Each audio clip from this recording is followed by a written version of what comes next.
My name is Bill Kuehl. On behalf of the family, I want to thank you all for being here. We are here to celebrate the life of Jessica Hope Moyer Kuchon. Jessi was born in Pontiac, Michigan on March 20th, 1981, to Julie and Joseph Moyer. She graduated from Waterford Kettering High School in 2000. She has two beautiful daughters, Ivy Jo Moyer and Grace Lou Kuchon. She passed away on October 2nd, 2020, at the age of 39. We are all here because of our love for Jessi. Whether Jessi was your mother, your daughter, your granddaughter, your daughter-in-law, your sister-in-law, aunt, niece, cousin, or friend, we all loved her. Over the last week, I have been trying to explain to people who Jessi was to me. Technically, she was my cousin by marriage, but the best way that I have found to explain our relationship was that she was like my little sister and my practice child, all rolled into one. We showed each other our love by picking on each other relentlessly. Jessi was a wonderful and caring mother and did a great job raising her two daughters, both of whom inherited her part of their mother's fun and loving personality. They also have her quirky sense of humor. They will remind us of her always. Jessi had a very creative side. She had begun quilting, she adored gardening, and she enjoyed working with wood. She loved animals, drawing, and especially loved anything to do with fairies or the Renaissance Festival. She was very proud of the tattoos that she had on her back. It was two scars, one on each of her shoulder blades where her wings had been ripped off. I'm sure that she has gotten those wings back now and is watching over us all. I first met Jessi when I was 21, and she was around 10 years old. It was 1991, and I had just started dating my wife, Alicia. Julie and Joe asked Alicia to watch Jessi overnight so that they could go out that evening. They probably thought that watching her would be a great form of birth control. Some of you may remember 10-year-old Jessi and know why.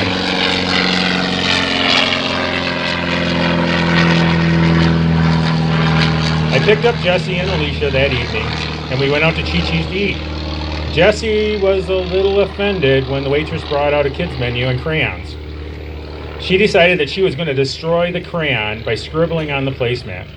She wanted to see if she could use the crayon all up before the food was brought out. She almost succeeded. When our food came out, we flipped over the placemat and they put it down on Jessi's placemat. We had forgotten that crayons are mostly wax, and Jessi spent most of the meal chasing her plate around the table. The hot plate had melted the crayon, and the placemat slid all around the table when she tried to cut her food. Of course, for a 10-year-old, this was a lot of fun, and it turned into a game for her to see how far she could get the plate around the table. I am sure the waitstaff had a great time trying to get all the melted red crayon off the white table after we left. I think that Joe and Julie's plan worked. Alicia and I did not have our daughter until 11 years later, a couple of months after Jessi had Ivy. Alicia and I spent a lot of time with Jessi after her father's death. We would go down and get her on a Friday night and take her back Sunday, at least a couple of times a month during the school year. During the summer, we would keep her longer, but that was only when her grandparents didn't have her. The highlight of my week was driving down from Flint to pick up the Mouth. Mouth was my special nickname for her. She would not stop talking from the time I picked her up till I dropped her off, and I loved it. We would help her do her homework, study for tests, or help with projects for school, such as her Rube Goldberg device, that of course got broken on the way to school because she was having way too much fun playing with it. Of course, we did a lot of fun stuff too, such as going to concerts, movies, the mall up north, canoeing. One time I surprised Jessi with tickets to Bon Jovi. I got a little excited when I purchased the tickets and bought a couple of extra, figuring that Jessi would invite a friend. Her one friend couldn't go, so she invited Chelsea, and I invited Julie. Jessi wasn't too happy with me about that. What teenager wants to go to a rock concert with their mother? I remember Jessi making her mom promise that she wouldn't do anything to humiliate her at that night. We all tried to embarrass her anyways. One weekend, we took Jessi and her friend, Kristen, up north to do the Labor Day walk across the Mackinac Bridge. We went up to Sault Ste. Marie first and took them up a 210-foot tall observation tower so they could see the Soo Locks.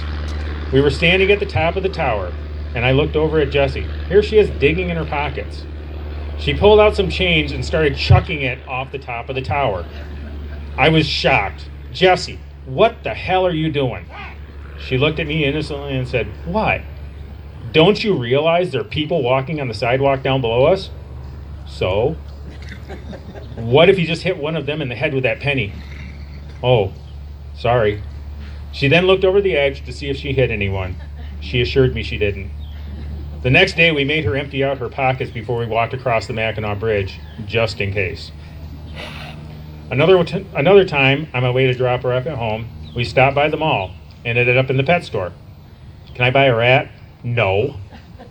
Mom said I could get a rat. Yeah, sure she did. No, really, she did.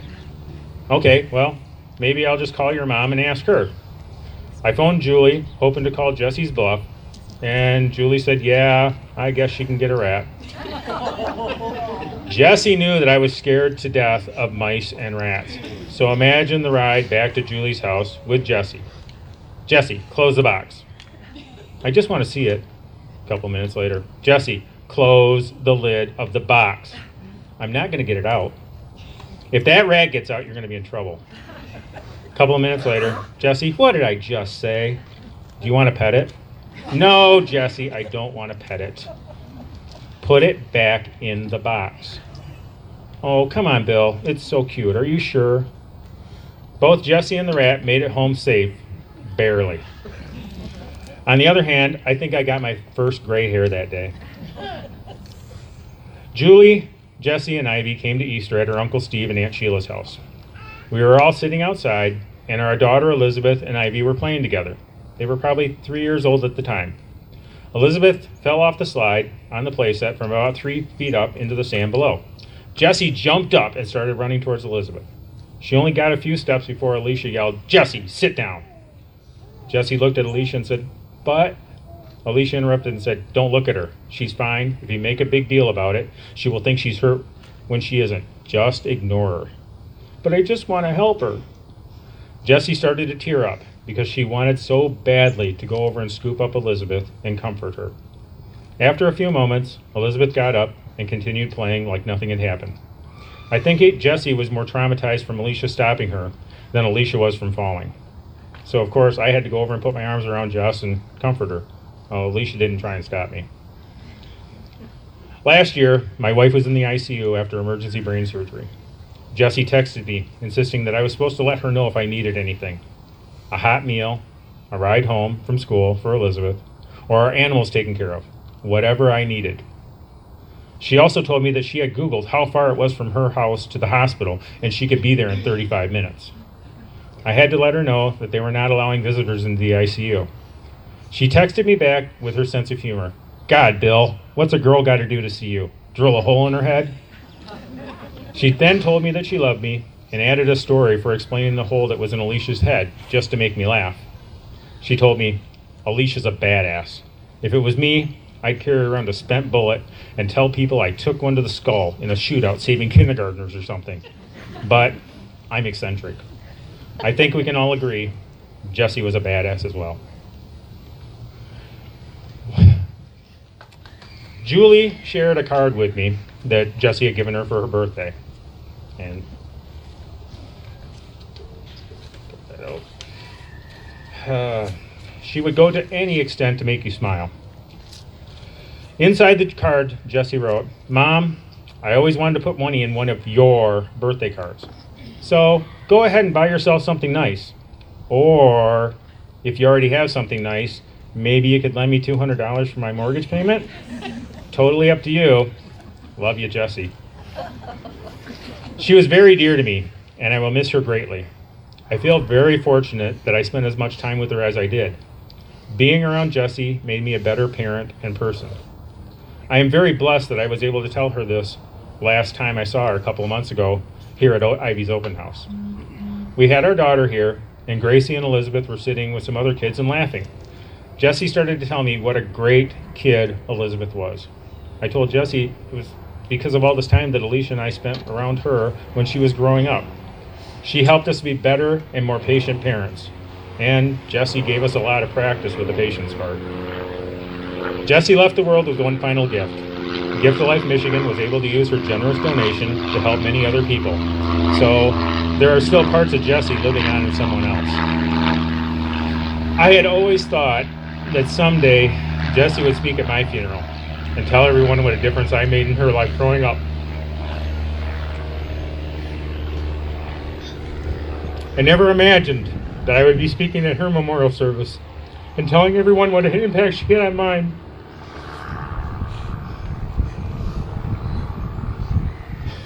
I want to thank Julie from the bottom of my heart for trusting two dumb 21-year-old kids with their awesome 10-year-old daughter 29 years ago. Having Jessi around us made a difference in our lives. Mouth, I love you, and I'll miss you. I'm going to end with a quote that Jessi had on her Pinterest page from Haruki Murakami. And once the storm is over, you won't remember how you made it through, how you managed to survive. You won't even be sure, in fact, whether the storm is really over. But one thing is certain. When you come out of the storm, you won't be the same person that walked in. That's what this storm is all about. On behalf of the family, I want to thank you all for coming again to celebrate Jessi's life.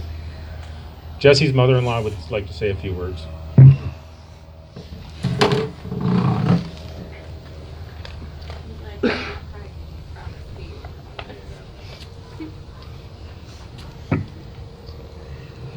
I'm Sherry. And first, I just want to say thank you to Julie and the Moyer and the Emerson family for embracing us and allowing us to celebrate Jessi with you. Thank you so much. We loved her so much.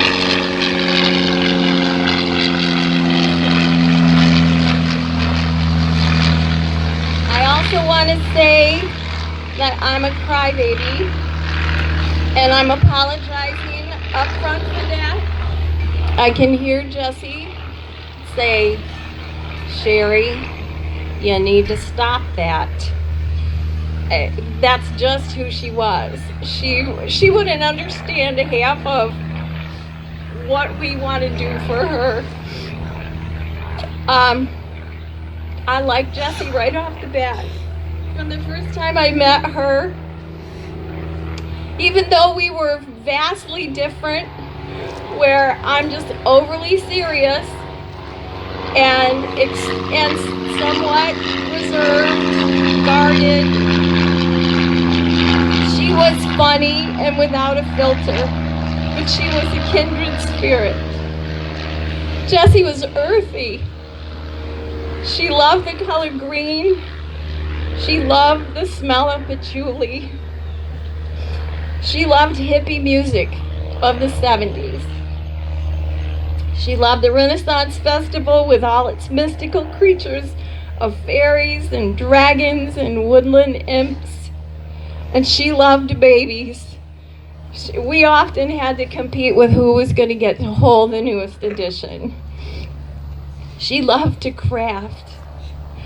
And she created the most beautiful workspace in her basement where she would work her magic.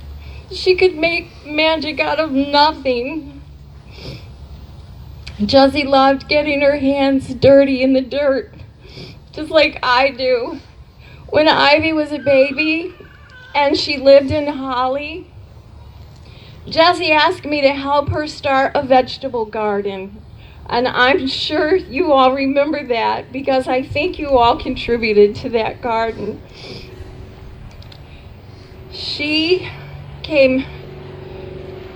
It wasn't long after she did that garden that she just started growing everything. And she came north and planted strawberries in my garden that have now taken over the whole garden. She planted garlic and oregano that's still part of my garden. She studied every kind of orthodox and unorthodox gardening there was. But Jessi didn't grow a garden with a straight row of this or a straight row of that. Her gardens were all random. She would have a lone pepper plant in one raised bed surrounded by cucumber vines and a single corn stalk. Or she'd have 2 or 3 bean plants in one raised bed with a pine tree in another. She had garlic and herbs planted on the sides of her house with a sunflower and eggplant randomly placed. Tomato, squash vines, mixed with morning glories, covered the front of her house. She loved to garden. During my last visit to their home just a few weeks ago, Jessi took me out back to show me her garden. She gleefully picked several handfuls of jalapeno peppers and stuffed them all in my pockets. There was nothing conventional about Jessi's gardening, but she found so much joy in it, and she was so proud of it. When Julie was in Florida, Jessi would call me if she needed help doing something. She wanted to learn how to make pies from scratch, then how to make bread, how to make maple syrup.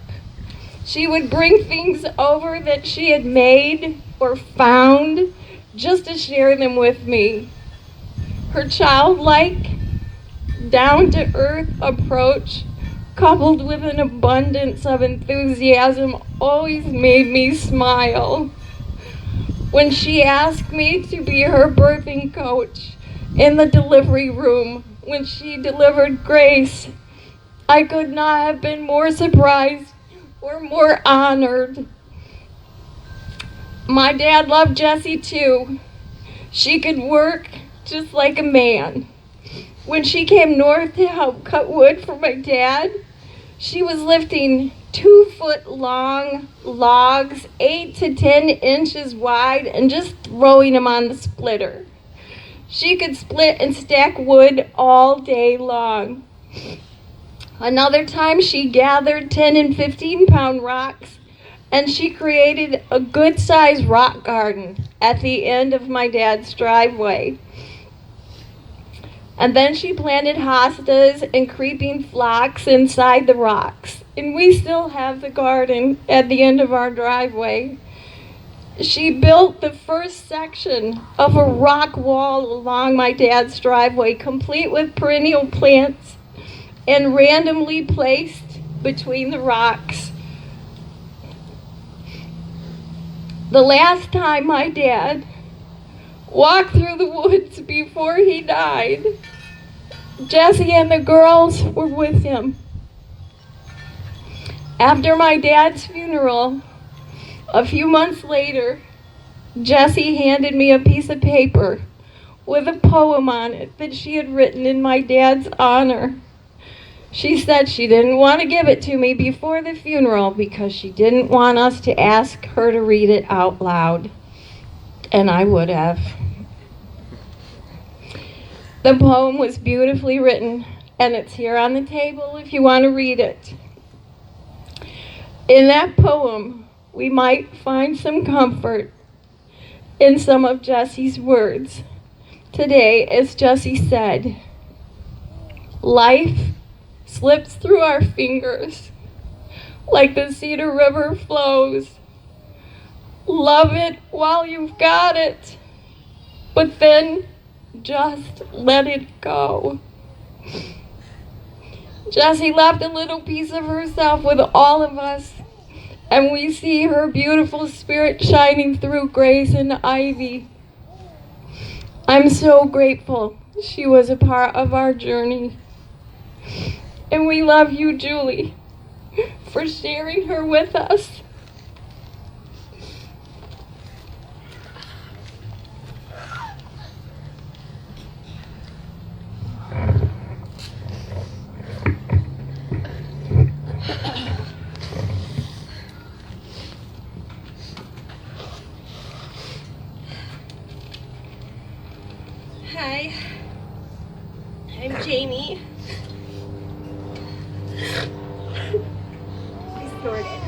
Bear with me.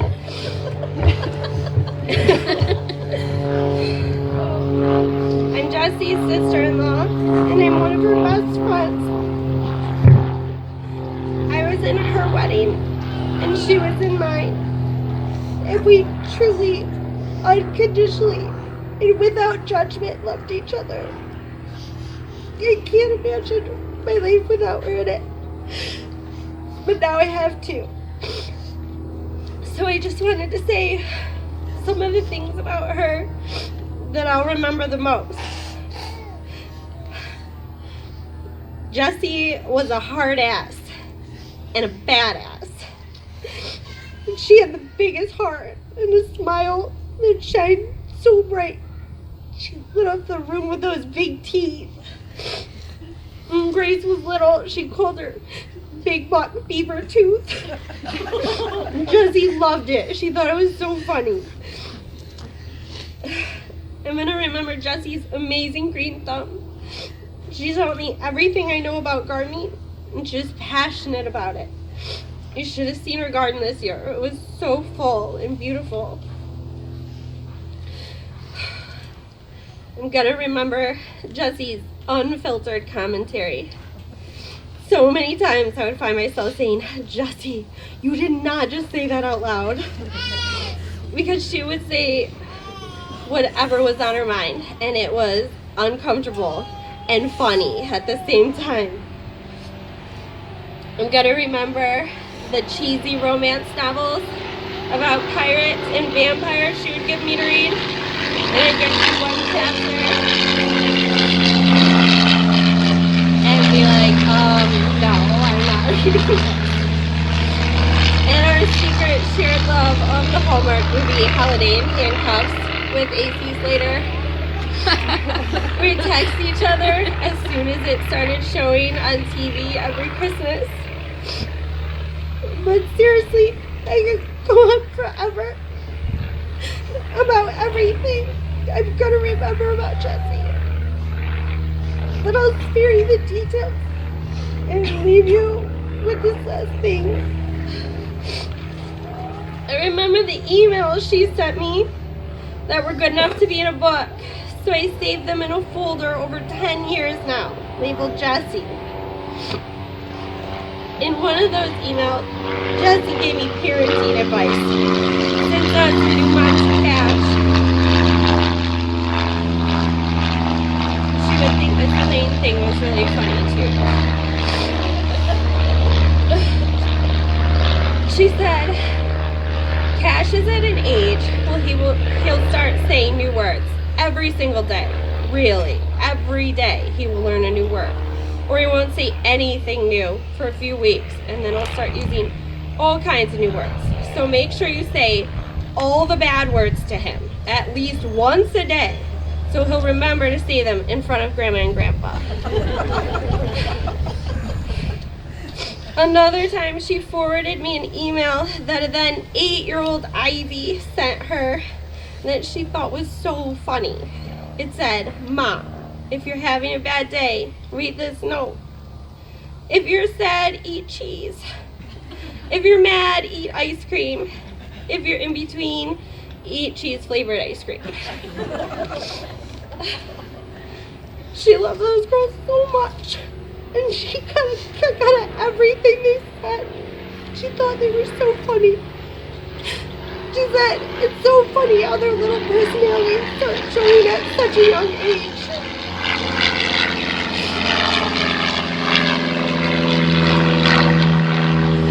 Jessi was one of a kind, and we'll all truly miss her.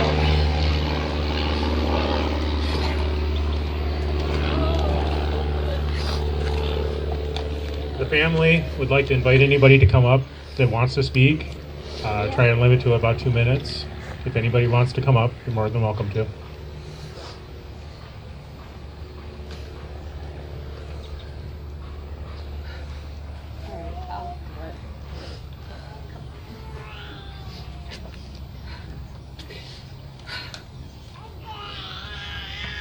Jessi and I had a very rocky relationship. There were moments of just true love And then there were moments where I just thought, man, she really doesn't like me. But I will say, her smile lit up the room every time we saw her, and she gave the best hugs. And she gave me a gift, even though I always felt like, I don't know if Jessi likes me. She trusted me with her girls. And she gave me the gift that every weekend she would share them with me and let me treat them like my own. And I still would wonder, does Jessi like me? But a couple weeks ago I was laying in bed and Grace and I came over.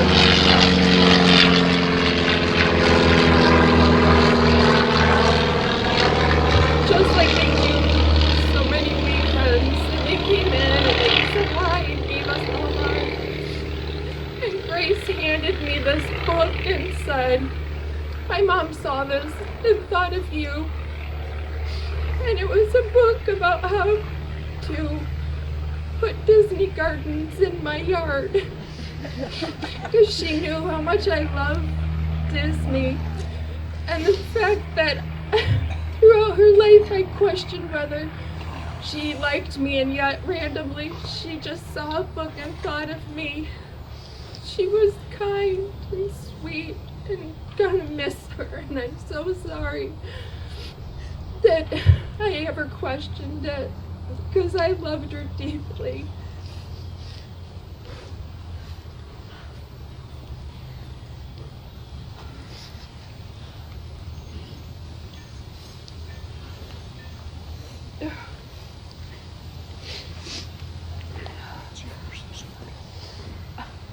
Hi, my name is Megan, and I'm Jessi's sister-in-law. I never really appreciated what that meant until now, and really regret not pushing for a better relationship, but value all of Jessi's influences in my life. Every time I saw her, I admired her. I admired how brave she was to say exactly what was on her mind, no matter the consequence. I admired how giving she was, even when she had so little to give. I admired that she rocked patchouli so potently that it literally rubbed off on you every time she hugged you. I admired how much she loved all of her nieces and nephews. And I admired her hippie spirit despite all of the chaos and negativity surrounding her. She was bold, sarcastic, and so very loved. I am incredibly grateful to have had her in my life, and am honored to have known even a little bit of her.